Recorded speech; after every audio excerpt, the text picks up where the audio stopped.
দ্বৈত নাগরিক ও ঋণখেলাপিরা নির্বাচনের সুযোগ পেলে রাজপথে নামার হুঁশিয়ারি জানিয়েছেন আসিফ মাহমুদ সজীব ভুঁইয়া।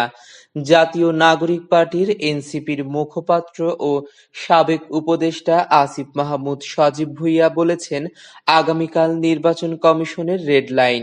কাল ইসি কোনো ঋণখেলাপি ও দ্বৈত নাগরিকধারী কাউকে নির্বাচনের সুযোগ দিলে আমরা রাজপথে নামব, আইনি লড়াই করব। কোনোভাবেই ইসিকে আগে তিনটি নির্বাচনের মতো দায়সারা ও সমঝোতার নির্বাচন করতে দেব না। শনিবার ১১ জানুয়ারি সন্ধ্যায় রাজধানীর বাংলা মোটরে দলের অস্থায়ী কেন্দ্রীয় কার্যালয়ে ডাকা জরুরি সংবাদ সম্মেলনে নির্বাচনী আপিল শুনানির প্রসঙ্গ টেনে তিনি এসব কথা বলেন। তিনি বলেন, অনেকে দ্বৈত নাগরিক হয়েও নির্বাচন কমিশনে গুন্ডামি করছেন। এটি দেশের গণতন্ত্রের জন্য অশনি সংকেত। আমরা কোনো বিদেশি নাগরিককে দেশের নির্বাচনে অংশ নিতে দেব না।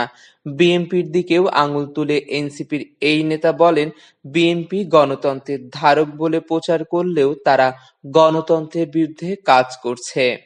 আসিফ মাহমুদ সজীব ভুঁইয়ার এই মন্তব্যকে আপনারা কিভাবে দেখছেন কমেন্ট করে জানাতে ভুলবেন না। দেশ বিদেশের বিভিন্ন ধরনের আপডেট নিউজ পেতে আমাদের নিউজ চ্যানেল এসআর আপডেট নিউজকে সাবস্ক্রাইব করে আমাদের পাশে থাকবেন।